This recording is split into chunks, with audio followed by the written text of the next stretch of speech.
Hello दोस्तों, आप सभी का स्वागत है civil fundamental online teaching platform पर। तो दोस्तों, जैसा कि आप सब जानते हैं, हमने एक कंसेप्ट बूस्टर सीरीज स्टार्ट की हुई है। जिस सीरीज को आगे बढ़ाते हुए आज एक नए टॉपिक पर डिस्कशन करेंगे, जिसका नाम है effect of temperature on composite section. मतलब कंपोजिट सेक्शन पर टेम्परेचर का किस तरह का इम्पैक्ट पड़ता है। तो सबसे पहले तो कंपोजिट सेक्शन पता होने चाहिए कि वो होते क्या है। तो किसी भी सेक्शन को कंपोजिट बनाने के लिए दो कंडीशन की रिक्वायरमेंट होती है।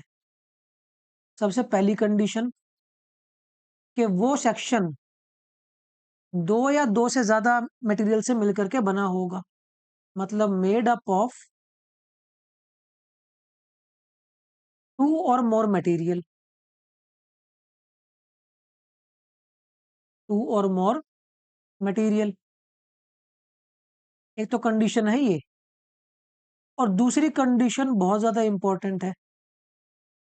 वो कंडीशन है कि मटेरियल जो है या सेक्शन जो है वो सिंगल यूनिट की तरह बिहेव करेगा। मतलब section behaves like a section behaves like a single unit. अब सिंगल यूनिट का यहां से मतलब क्या है वो ध्यान से समझना। इसी पर सारा का सारा कंसेप्ट बेस्ड है। तो कंपोजिट सेक्शन की बेसिक डेफिनेशन हमें क्लियर हो गई कि दो मटेरियल से मिलकर बना होगा और सिंगल यूनिट की तरह बिहेव करेगा। अब सिंगल यूनिट का मतलब है कि लोड लगाने पर या टेम्परेचर चेंज होने पर मेंबर में कोई भी चेंज इन लेंथ हुआ या सेक्शन में कोई भी चेंज इन लेंथ हुआ तो वो दोनों मेंबर में एक जैसा होगा। मतलब दोनों मेंबर्स की जो चेंज इन लेंथ है, अगर पहले वाले की L1 है और दूसरे वाले में चेंज इन लेंथ L2 हुई तो ये दोनों की दोनों बराबर रहेंगी। ठीक है।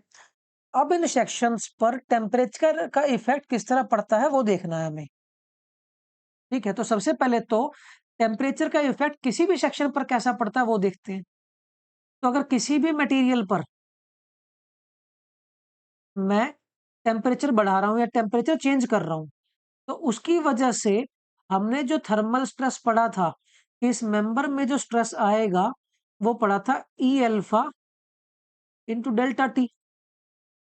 और जो भी चेंज इन लेंथ होगा वो हमने पढ़ रखा है एल अल्फा डेल्टा टी। मतलब चेंज इन टेम्परेचर की वजह से जो भी स्ट्रेस आएगा वो ई अल्फा डेल्टा टी होगा। अगर कभी पूछा भी जाए और जो चेंज इन लेंथ होगा वो एल अल्फा डेल्टा टी। ठीक है। यहीं पर एक कंडीशन आती है कि अगर एक फ्री मूविंग बॉडी है, फ्री मूविंग बॉडी है, तो ऐसी बॉडी पर अगर मैं टेम्परेचर चेंज करता हूं तो थर्मल स्ट्रेस कितना निकल करके आएगा? वो आएगा जीरो। क्यों? क्योंकि स्ट्रेस का बेसिक मतलब क्या होता है? सबसे पहले पॉइंट तो स्ट्रेस का मतलब पता होना चाहिए। तो मैं स्ट्रेस को लिख रहा हूं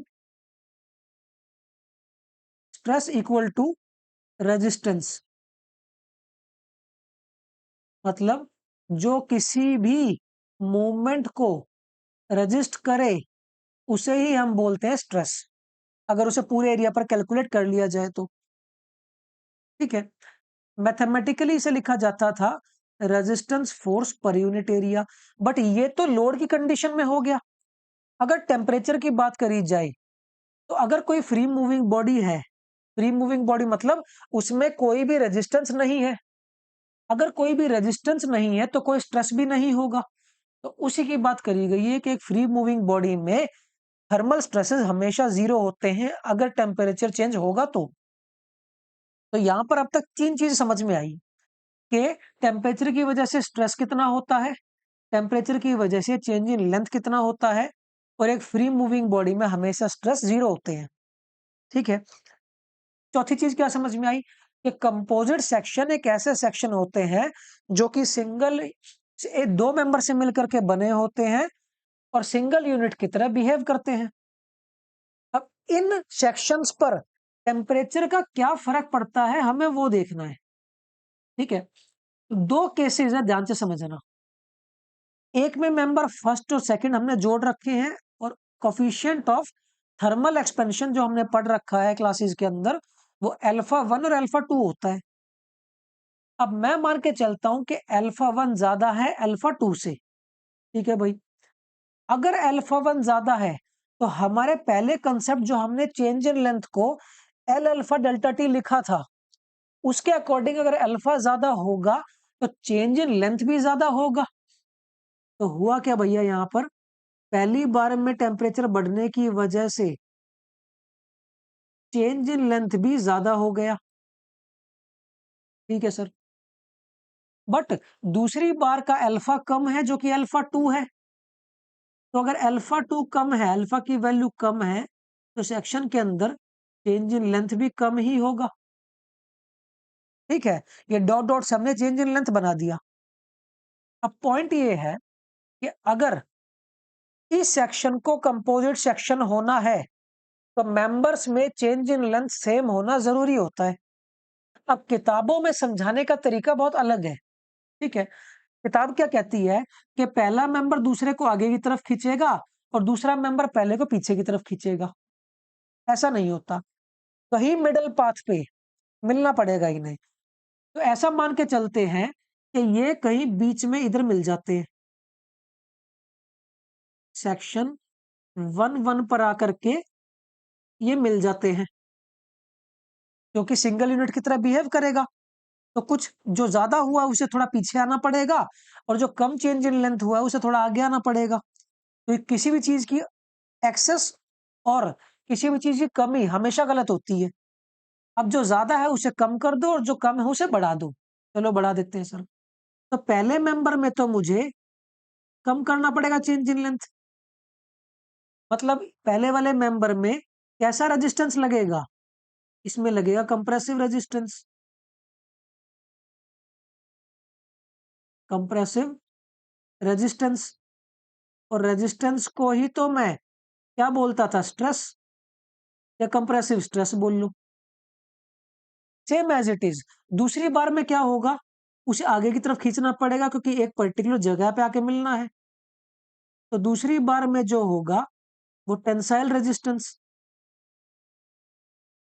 टेंसाइल रेजिस्टेंस। तो एग्जामिनर हमसे क्वेश्चन पूछेगा कि दो बार्स कंपोजिट सेक्शन की फॉर्म में जुड़ी हुई है, alpha 1 is greater than alpha 2, तो ये बता दो जो मैं पहले मेंबर में मेंबर 1 की बात करी जाए तो मेंबर 1 में कैसा स्ट्रेस होगा, कंप्रेसिव स्ट्रेस। ये डायरेक्ट क्वेश्चन पूछेगा, ध्यान रखना, कंप्रेसिव स्ट्रेस। ठीक है, मेंबर 2 के अंदर अगर बात करी जाए तो सेकंड मेंबर में होगा टेंसाइल स्ट्रेस, टेंसाइल स्ट्रेस। ये दोनों पॉइंट समझ में आ गए। ये दोनों के दोनों पॉइंट ऑब्जेक्टिव में पूछे जाते हैं। क्लियर है पार्ट ए वाला। चलिए, अब इसी पार्ट में यहां पर तो मैंने एक साइड से फ्री कर दिया। अगर मैं इसी सेक्शन को ऐसा ही कंपोजिट सेक्शन होता और वो दोनों एंड से फिक्स होता, ठीक है, इसमें मैंने मेंबर 1 और मेंबर 2 बोल दिया। अगर अब मैं टेम्परेचर इंक्रीज करता और alpha 1 is greater than alpha 2, मतलब कंडीशन सेम है, तो ये बताओ दोनों मेंबर ही बाहर जाने की कोशिश करते ना। ये अलग बात है, कोई ज्यादा जाने की कोशिश करता और कोई कम जाने की कोशिश करता। तो अगर ऐसी सिचुएशन होती तो जो फिक्स सपोर्ट है वो दोनों मेंबर के अंदर कोई भी चेंज इन लेंथ होने देते हैं क्या, नहीं होने देते। तो इसका मैं मतलब both member 1 and 2 subjected to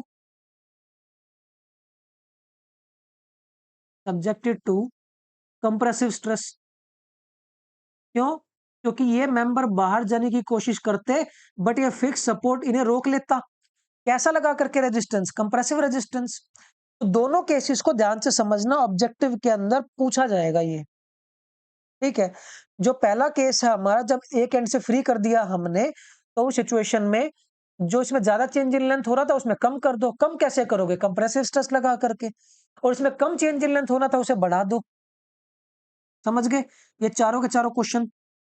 next, अब वो कह रहे टेम्परेचर डिक्रीज कर दो। अब जब टेम्परेचर डिक्रीज करूंगा तो पहले मेंबर का अल्फा ज्यादा है, उसके अंदर चेंज इन लेंथ भी ज्यादा होगा, मतलब ज्यादा कॉन्ट्रैक्शन हो जाएगा, ये चेंज इन लेंथ होगा।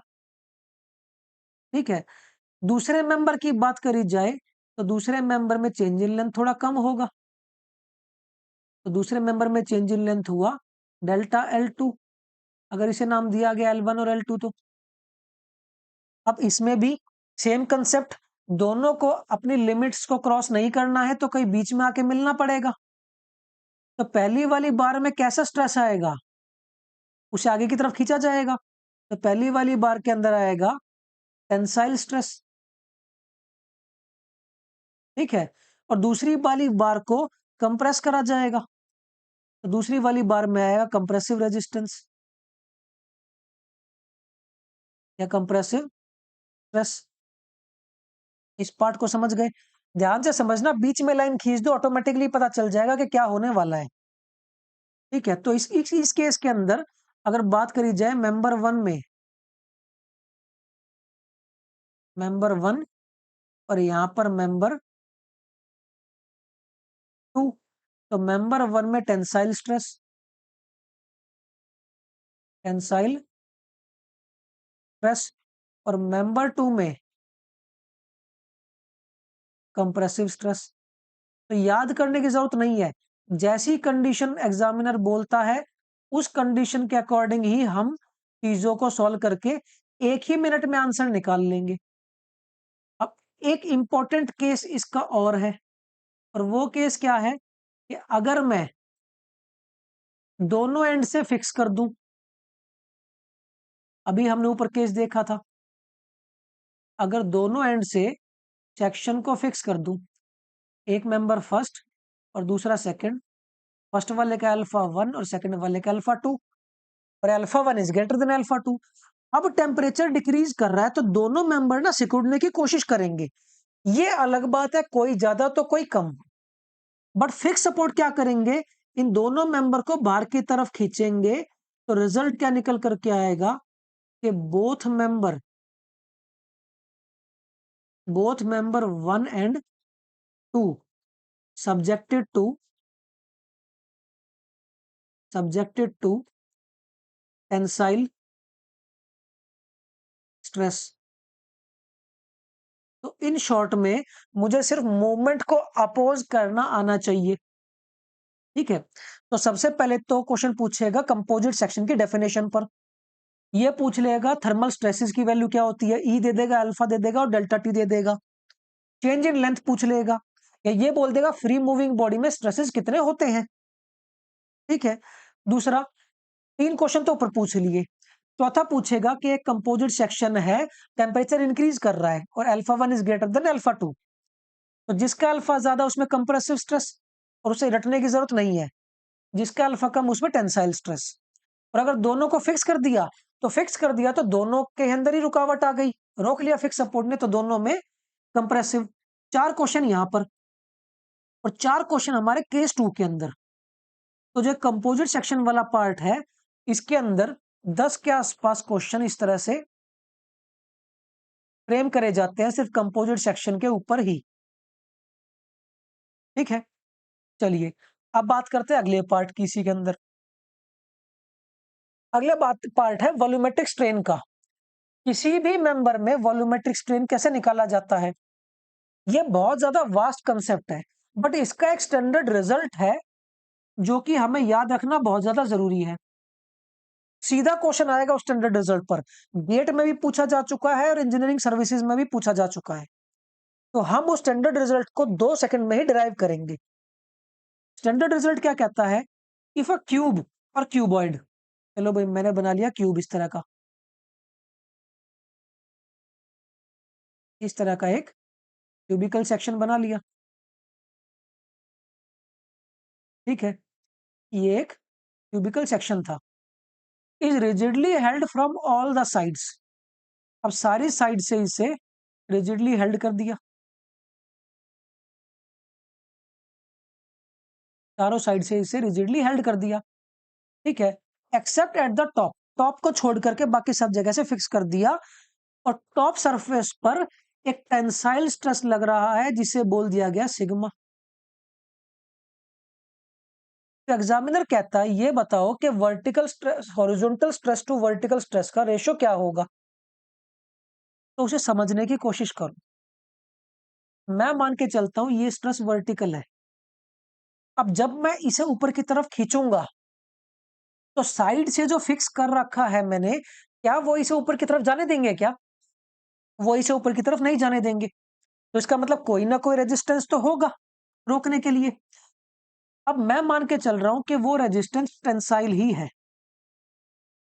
सिग्मा हॉरिजॉन्टल, और ये भी सिग्मा हॉरिजॉन्टल, दोनों बराबर होंगे क्योंकि ये एक क्यूबिकल सेक्शन है, दोनों साइडें बराबर हैं।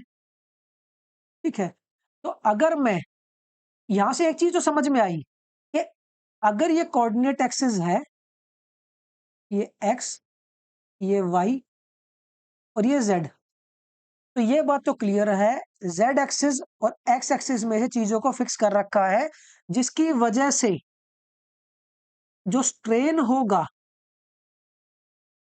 स्ट्रेन मतलब change in length bye original length, indirectly बोले तो चेंज इन लेंथ, स्ट्रेन होगा एक्स एक्सिस में, जिसे मैं एप्सिलॉन एक्स बोलता हूं, उसकी वैल्यू होगी 0। तो जब स्ट्रेन 0 होगा तो मैं उस स्ट्रेन की वैल्यू लिखता हूं। हम वॉल्यूमेट्रिक स्ट्रेन निकालते वक्त कैसे कैलकुलेट करते थे? सिग्मा एक्स बाई ई, ये वॉल्यूमेट्रिक स्ट्रेन का कंसेप्ट है, ये आपने पढ़ रखा होगा। Sigma Y by E minus mu sigma Z by E equal to 0, क्योंकि टोटल स्ट्रेन 0 होना चाहिए। ठीक है, अब ई तो उधर जाके 0 हो जाएगा, ये वैल्यू आ गई sigma X minus mu sigma Z is equal to mu sigma Y.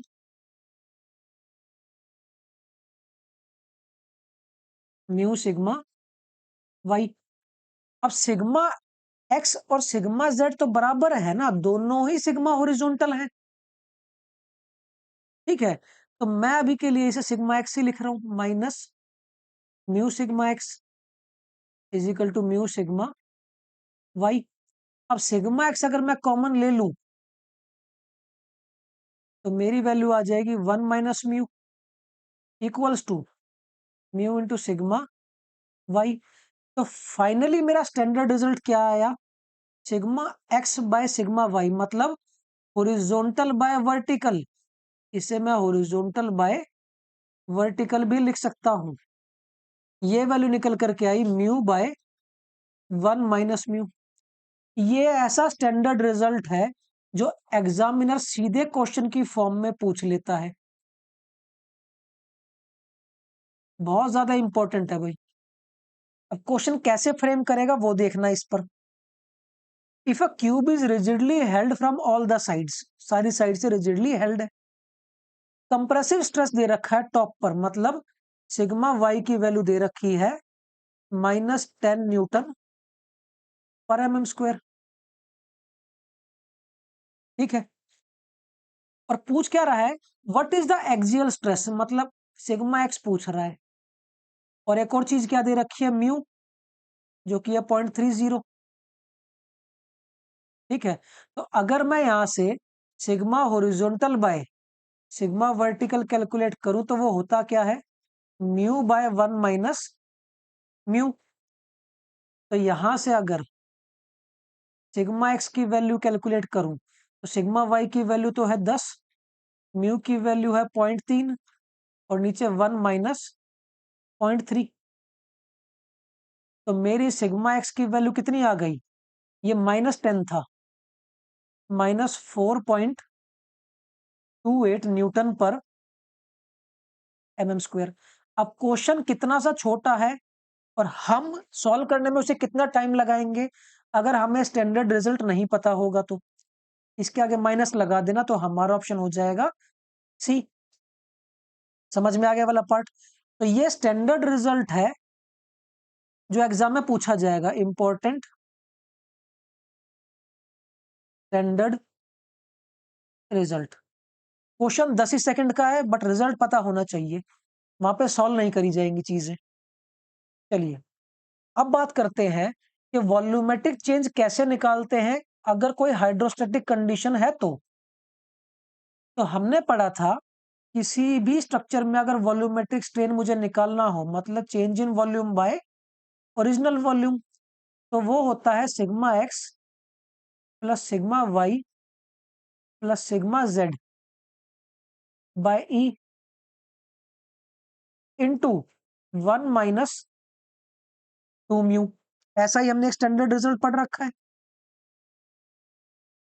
But मेरी कंडीशन में क्या कह रहा है कि कंडीशन हाइड्रोस्टैटिक है। अगर कंडीशन हाइड्रोस्टैटिक हुई मतलब मेरा जो क्यूब है, कोई सेक्शन है, वो पानी के अंदर है, वो पानी के अंदर है, तो ऐसी सिचुएशन में उस पर हाइड्रोस्टैटिक स्ट्रेस लगेगा एज पर पास्कल लॉ। अगर पानी में कोई चीज है तो उस पर हर डायरेक्शन पर एक जैसा स्ट्रेस लगता है। ठीक है, तो मतलब सिग्मा एक्स, सिग्मा वाई और सिग्मा जेड तीनों बराबर। तो ऐसी सिचुएशन में अगर मुझे वॉल्यूम चेंज निकालना पड़े या वॉल्यूमेट्रिक स्ट्रेन निकालना पड़े तो वो कैसे निकालूंगा? सिग्मा एक्स, सिग्मा वाई और सिग्मा जेड अगर तीनों बराबर हैं तो इसे मैं लिख सकता हूं 1 - 2 म्यू। ठीक है, और इसे और सिंप्लीफाई करा जाए तो ये तो हाइड्रोस्टेटिक स्ट्रेस है, E/3 × 1 - 2 म्यू। तो ये वैल्यू तो हमारी जो डिनोमिनेटर है वो तो बल्क मॉडुलस होता है क्या? ऐसा तो हमने रिजल्ट भी पढ़ा था। तो change in volume by total volume क्या आ गया? Hydrostatic stress by bulk modulus.